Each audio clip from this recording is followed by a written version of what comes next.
All right, we're live. Hello, everyone. Welcome to the PT on Ice Daily Show. I'm Jessica Davis coming at you from Pittsburgh, Pennsylvania, and I am the lead faculty for the Performing Arts Division for ICE. And what I'm going to go over, I'm going to do something different today. I'm changing it up a little bit. I have an amazing tap dancer, Shadow Brandt, and I'll show you. Here he is. There's Shadow. We're going to talk about tap dancing injuries. And this is pretty interesting because I did some, literature research when I was getting ready for this presentation.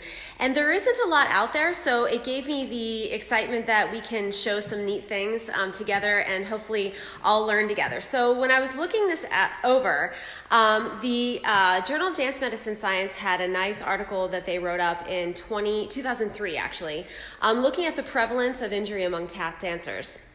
And what they determined, first of all, they said that prior to that study, they did a literature search and there wasn't a lot of information, which is what I found as well. So this was a retrospective study done. Now, they did do this, I'm going to preface this, that they did this study on professional tap dancers. So take that with a grain of salt. What they found was the common injuries primarily are of the lower extremity, which we would expect, considering it's tap dancing. But they found ankle tendonitis, ankle sprains, and interestingly, hip tendonitis was common, as well as fractures and obviously overuse syndromes, which is what we find with dance in general. But however, they did say that across the board compared to other genres of dance, they found that the prevalence of injuries was relatively low. So that's exciting news, yes. So then they further looked into this in 2010 at the lower extremity kinematics in tap dance. So this was a study, again, done on professional tap dancers. And they looked at 6 tap dancers and they compared a few different tap sequences, which I'm going to have Shadow demonstrate today so that you can see what they are live. So if you do look up the study, I'll show it to you. It's lower extremity kinematics and tap dance. So you can find that in the Journal of Dance Medicine Science. So again, what they found was when they analyzed these step movements was there was a relatively low ground reaction force with tap dancing, and they equate that with why there's a relatively low risk for injury. They did say that tap dancing is primarily a flexion biased activity, so something to think about when you're working with your tap dancers. So then, looking into this further, in 2017, the Journal of Dance Medicine Science put out a really nice article further looking into the biomechanics and motor control, motor control of tap dancing.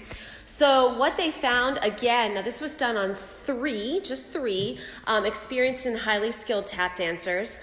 They determined that, not surprisingly, that most of the movement is occurring through the foot and ankle. But what they said was that ultimately the dancers demonstrated fast, accurate, and synchronous movements. Now, all 3 of these studies say, of course, they did this research on professional dancers, but they cite that potentially maybe this low risk of injury is associated with skill. So what we're going to do is I'm going to show you a couple things with Shadow, and then we're going to talk about some prevention type techniques. So Shadow has, I'm going to turn this around here. All right. Let me see if I can do that. Oh, here. Okay. All right, so this is Shadow. Hi, Shadow. Okay, so Shadow, why don't you show what you are using in your shoes currently? Sure. So these are a great insert that I have to put in because I roll in really badly. They're really used at this point, but I use them basically anytime I go on stage, anytime I'm teaching, and it kind of cushions everything against the floor, and it keeps, if you see my feet, I roll in really bad, whereas I should be there. Yes. So I'm going to chime in here. So if you look at the number one injury with tap dancers and dancers in general, we talk about that lateral ankle sprain. And they equate that these lateral ankle sprains, of course, in tap dancing is higher associated with a pes planus type foot, so a rolled in foot. And when you have that pes planus foot, they lack that proper control. So something that you want to consider when you're working with these dancers, if you do see this, is you want to think about ground reaction forces. That's a big thing with tap dancing. And we talked about how relatively it's low, but if you have a pes planus type I can't talk about it today. Pes planus type foot, and you lack that proper foot intrinsic strength, that's something that you have to work on, and Shadow's worked on that extensively. Now another thing, yeah, thanks Shadow. Yeah, I got him better. I'll just say that. Okay, so another thing I want to show you before you start. Do you have your shoe? Why don't you put your shoes on? And I'm going to show this board. So one of the things that they recommend for tap dancers. So if you're a professional tap dancer or just a tap dancer in general, and you're going to be traveling, something you need to think about is the floor. So this is a portable floor that Shadow has, and he's very smart to bring it because tap dancers should be the recommendation. You can chime in, Shadow, too. The recommendation is a wood floor, but most often wood floors, just standard wood floors, have concrete underneath, so you don't want to be dancing on that. So I'm going to show this. So, oops, let me show this here. Okay, so look at Shadow put these, this is foam, right? Yeah. Foam pieces, and see how he built this? So he created all these areas where there's some shock absorption that can happen. So when he travels and performs at who knows where, crazy places, when he's going to be tap dancing, he's going to be protected. So he carries that with him. And it's pretty light. You can transport it. So if you're going to be a tap dancer, you're working with a tap dancer who doesn't have something like this, recommend it if they're doing some traveling and dancing. Okay, so Shadow's going to demonstrate some techniques for me that are common. So one of the things that they cited in the research was wings, doing a wing type with flash steps. Is that correct, Shadow? Okay.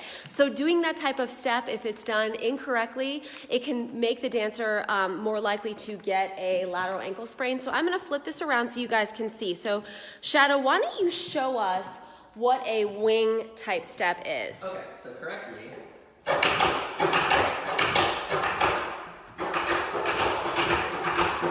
Perfect. Awesome. Okay, so Shadow, why don't you show us poor form but don't get hurt? Okay, so the bad thing with a wing is you're going out to the side, and if you don't have the correct form, you don't have the correct control, a lot of times people go here. Okay. To get that straight sound, and obviously that puts a lot of pressure on the side. I don't know the technical. Yes. Anterolateral aspect of the ankle. Very good. Yes. Which one is very painful. Two, they're doing it to get that sound, which you don't need to do, and all your pressure is then going into that spot. Perfect. So it's gonna hurt. Yes, exactly. Okay, so when we looked at that study talking about the lower extremity kinematics, I want to go over some of the steps so that if you guys look this research up, you'll know what they're talking about. So flaps, go ahead and show a flap. Perfect. Okay, so that's a flap. Now go ahead and show cramp rolls. Okay, cramp roll is up, down, down.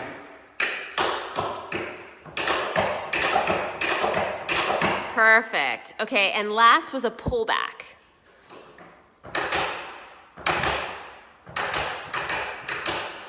Perfect.